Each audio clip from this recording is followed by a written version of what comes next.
started. Denise Christophel is a director of advanced analytics at Sentry Insurance.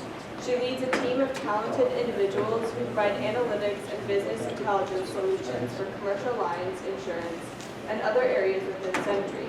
Her educational background includes an MS in statistics from Oklahoma State University and a BA in psychology from University of Northern Iowa. She was also an integral recipient of the Certified Specialist in Predictive Modeling, CSPA, credential through the CAS Institute and is currently Vice Chair of the CSPA Continuing Education Committee. Prior to joining Sentry Insurance in 2010, Denise spent 11 years working for FICO, where she was involved with the development of FICO credit models, credit-based insurance sources, and custom models for both insurers, goodness gracious, and banking clients. Next, we would like to welcome Denise Christophel. Thank you. You're okay. So today I wanted to talk with you about a project that we recently completed for Uncovering Future Customers. We built some prospect models for our commercial insurance lines.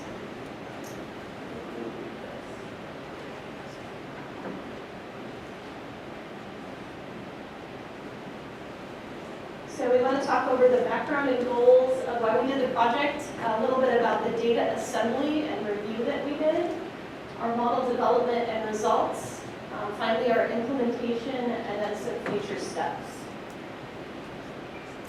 A little bit of background on Sentry Insurance. We are one of the largest mutual insurance companies in the U.S.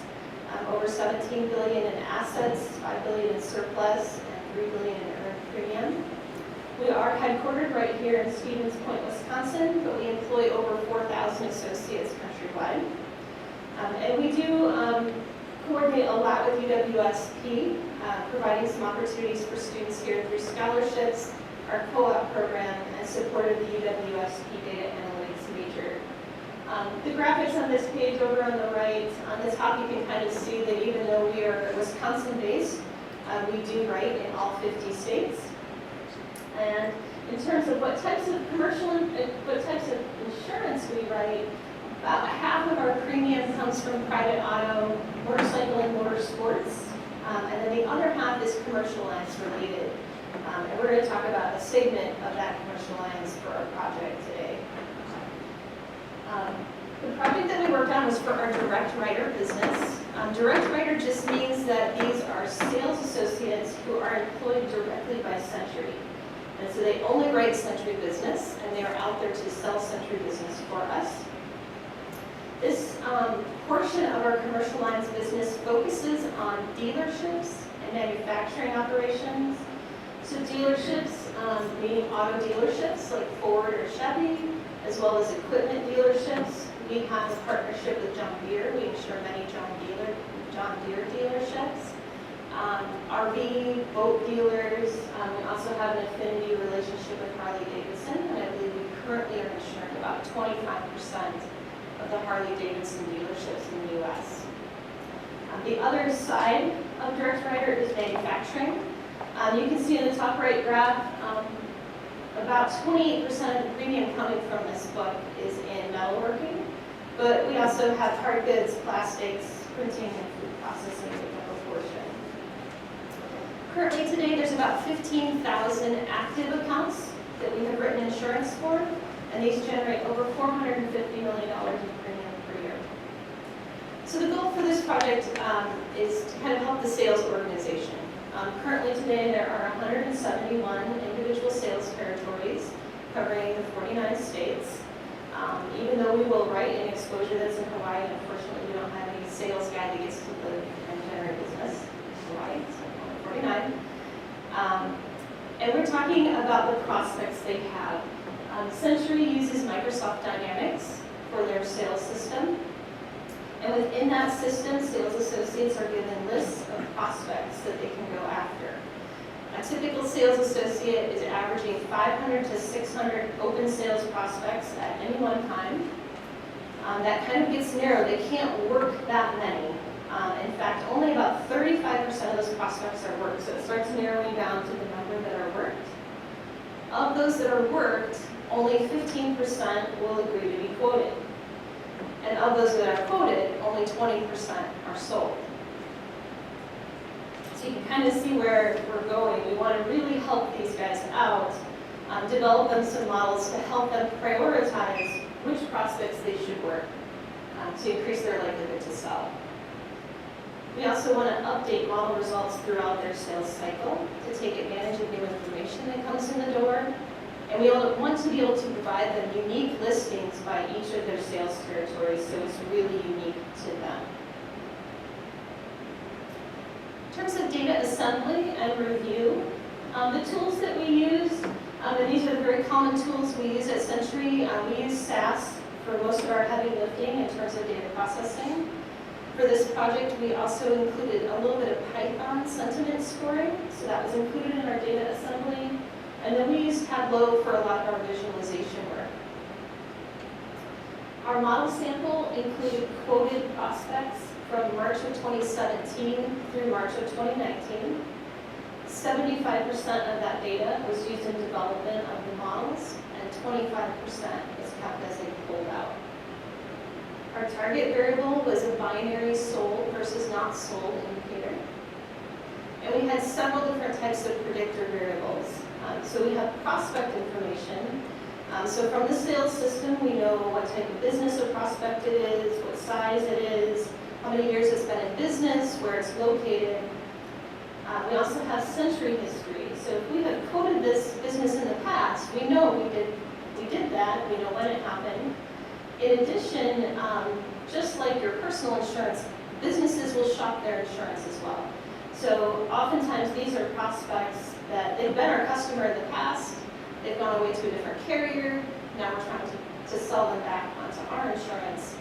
So we have all that Sentry history as well if they've been a previous customer.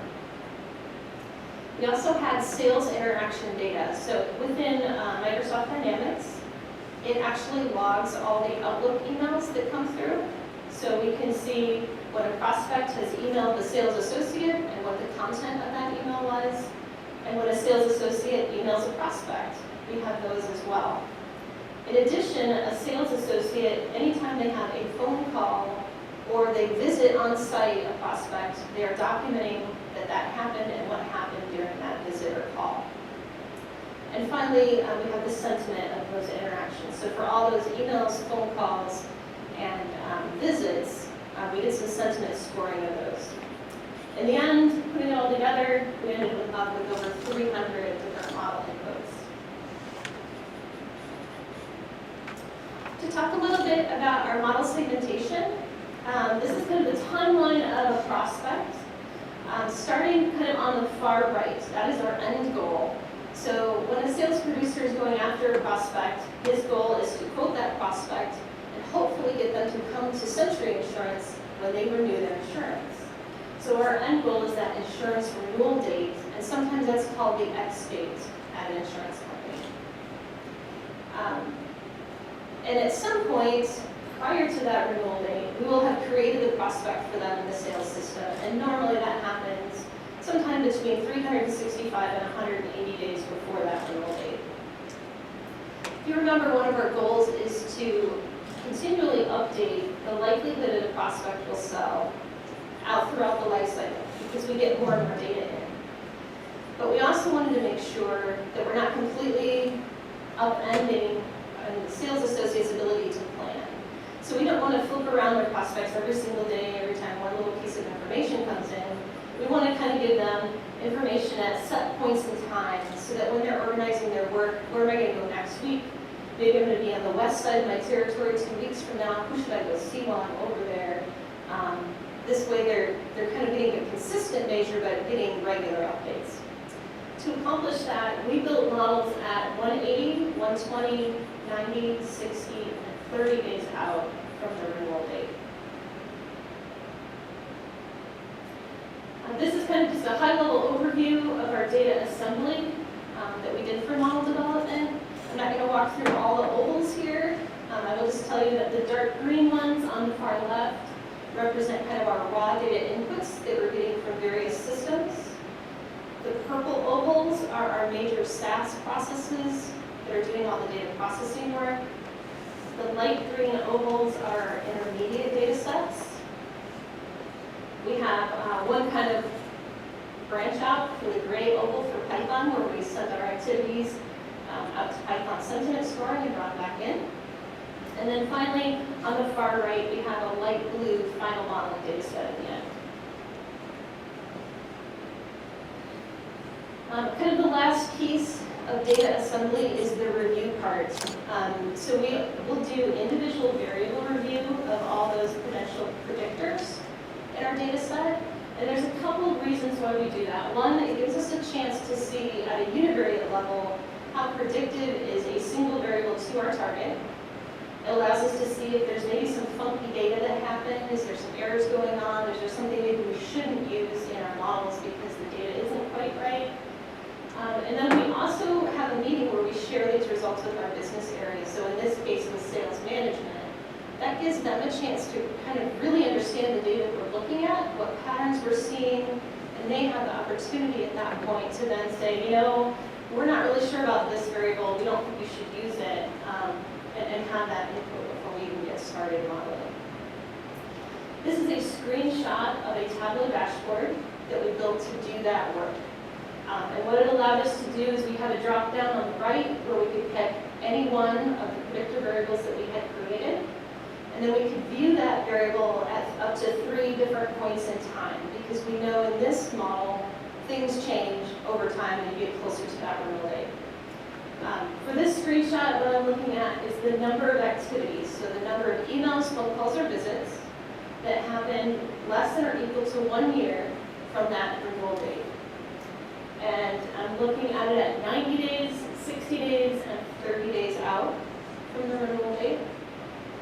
The dark blue bars on the graph are showing you the percentage of prospects that fell into each of the buckets for the activity count.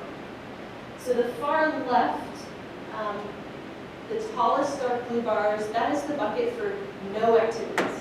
So they haven't done any work on that prospect yet at all at 90 days out. And you can see that that bar gets shorter as you move to 60 days and shorter as you move to 30 because they've started working more of those prospects. The orange line is showing you what our target variable is. So what is the percent sold in the end based on what we knew about the activity count at these points in time. You can see that for the 90 days out, it's pretty flat. The more activities you have, it's maybe slightly increasing, but not really a lot. When you look at 60 days out, you can start to see more of an increasing trend, but it's still not super great. And then on the 30 days out, you can really tell that the activity count has become a bit more predictive at this point, and we're seeing a clear increasing pattern by 30 days out. Moving on to our model development results. For model development, we use 2 main tools. We use Python and Emblem. Many of you probably have not heard of Emblem. Emblem is a GLM piece of software that's built specifically for insurance companies. It has some nice properties that we appreciate, so we tend to do a lot of our GLMs in Emblem, even when they're not pricing related. And we explored a lot of techniques in this project to try and kind of expand our machine learning capabilities. We looked at neural nets, random forest grid search, getting decision trees, random search gradient boosted trees, adaptive boosted trees, extreme gradient boosted trees, and then ensembles of all of those. As we started working with these techniques, these are the results from our initial draft 180-day models. And on the far left column, you have what technique it was. The second column is showing you our test Gini statistic. This is from our 25% holdout sample. The next column is our train Gini on our 75% model development. And then the final column is dividing the train by the test Gini to kind of get a measure of overfitting. What we found is that there's 3 techniques: the random forest grid search, the big trees, and the random search gradient boosted trees that I have listed in the orange had a lot of overfitting happening. Their test Ginis on our holdout sample were really low compared to the other techniques. Our train was very high, so that's a sign that you have some overfitting going on. Here's kind of a more visual way to look at that. The left-hand side is the random forest grid search results. The blue line is the 75% model development data. So it looks like it predicts very well. And then the orange line is our 25% holdout. And you can see there's a wide gap between the blue and the orange, showing that it's really overfitting on that development data. On the right-hand side is our adaptive boosted tree results. And here the blue and orange lines are much closer together. And the orange line looks like it's performing much better as well. So after going through this and kind of trying to tune our hyperparameters on the techniques that weren't working, we really couldn't come up with a way to make those other techniques work. So we moved forward with AdaBoost, XGBoost, NeuroNet, and GLM for our final models. To talk a little bit about our model ensembles as well, we did some simple ensembling in this project. We did more of a stacked methodology where we just took a weighted average of the multiple end model results together. And this is showing you for our 30-day models the difference between our GLM versus our final ensemble. On this graph, the light blue line is the GLM on our holdout, and the dark blue line is our final ensemble, which was the GLM, a neural net, AdaBoost, and XGBoost all weighted together equally. The fact that the dark blue line is a little bit steeper is showing you that that's the lift that we're getting from doing that ensemble, so that the bottom model quintiles there on the far left have a bit lower percent sold than just the GLM alone, and up on the top quantiles have a bit higher percent sold than just the GLM alone. And then this table here on the right is just a table showing you, in the end, what we end up for all our final model ensembles, which techniques were put together. The other interesting thing about this project that we wanted to make sure of is that we can predict for a sales associate pretty far out the likelihood of the percent sold, but knowing that as we get closer and closer to that renewal date, our models are going to get better because we have more data available. So this is showing you all of our final models on the holdout data, but one line for each of those time segments. So the dark blue line on the bottom on the far right here is the 180-day model, and you can see that it's the flattest. So it's still predicting, we're still going from about 8% sold on the left to about 23% sold on the right.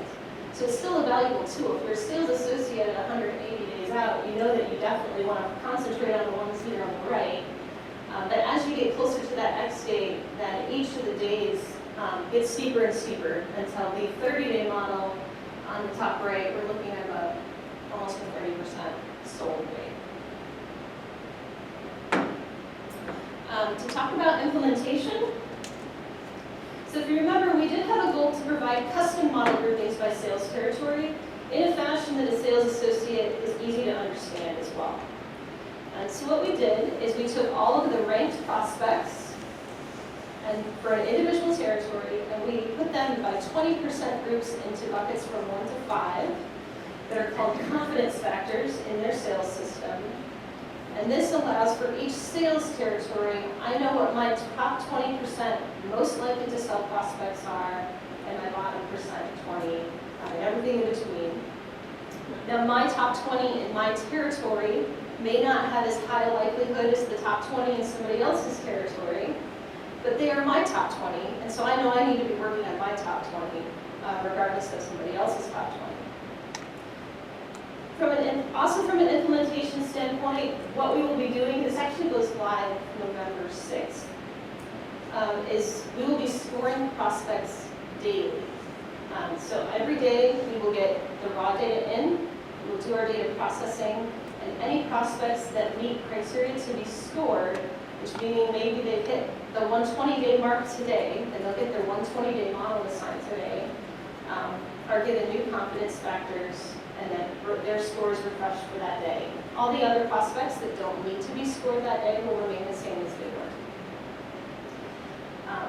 Also, just to let you know, we are keeping the full model probabilities behind the scenes. So even if an individual sales territories, their 20% is different from somebody else's, behind the scenes we know what the full answer is, So for reporting and monitoring, we can look at it both ways. One final tool to show you that we developed, this is also a screenshot of a Tableau dashboard. This is to help sales management feel comfortable with the final results. So up on the top left, I'm showing the y-axis is by sales region. And then the x-axis is the percentage of distribution for each of the confidence factors 1 through 5, where the dark gray is 1, all the way up to 5 is the dark blue. Since sales territories roll into sales regions, this is what we would expect, that the sales regions would also be broken into kind of 5 buckets. Over on the right, we're showing that same information, but now we're showing the count of prospects for each of those regions. So this is kind of proving to the sales management that we are distributed evenly, but the real tool here is for them to be looking at it by other things. So over here on the far right, they have options that they can pick to change that y-axis to something else. A good example would be market. So they want to know how many 5s versus 1s do my auto dealers have? How many 5s versus 1s do metal workers have? Am I comfortable that we're going to go after the right industries that I'm targeting, or am I uncomfortable with that? So we did spend some time with them with this tool, and in the end, it really made them feel good about the fact that we're putting this in production, and the prospects that we're going to tell the sales associates to go after are really the ones that they also want from a business perspective. And finally, future steps. The first important one is frequent model refreshes. What's selling today is not going to be what's selling tomorrow. So we need to make sure that we frequently update these models. It's part of the reason we developed them with machine learning techniques, because it should be a little bit quicker. We plan to update this right now at least quarterly. We also would like to improve some of our sentiment scoring. So for this initial round, we looked at 3 different Python packages, picked the one that worked the best. But we actually have Josh, who's here, is one of our data students this semester, and his research project is to investigate our packages, Amazon Comprehend packages, and Microsoft Azure sentiment scoring, as well as potentially build some custom sentiment scoring to see if we can improve those results. We definitely had sentiment coming into our models, especially as we got closer to the X date, but it's not very strong yet because there's a lot of insurance language in them that could be improved by maybe some more custom modeling. Additional text mining. So like I said, we have emails and notes from phone calls and visits. There's a lot more text mining that we could do that we're not yet doing today. And then, as I talked, we were doing just very simple stacking ensemble methods. We would like to explore other ensemble methods, some residual ensembling in addition to the stacking. That is it. Are there any questions? How large is the average policy? For this business, it's about 25 to 30,000. And so how do you connect the probability of closing the account versus kind of the profitability expectation of the account? So I guess what I'm thinking of is, I really Like like closing to sell those this I want to account. close, right? Yeah, I really like to sell this account, but they're a total dog, and we're going to lose a bunch of money. How do Yes. you connect? So that is where the other models my team has built come in.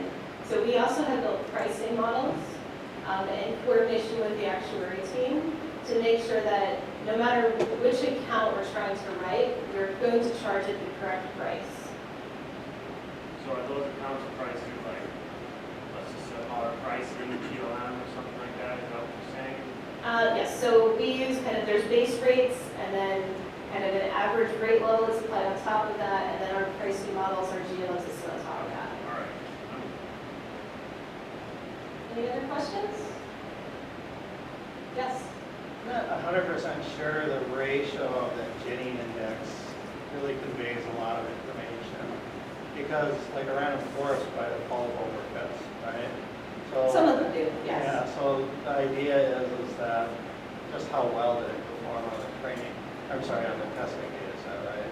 Yes, and there were some decisions we made with the ensemble later where we did keep some of the random forests that were a little overfit, but their test results were still great in our final ensembles. But all those three methods that we looked at before, they were really, their test genes were also horrible, so.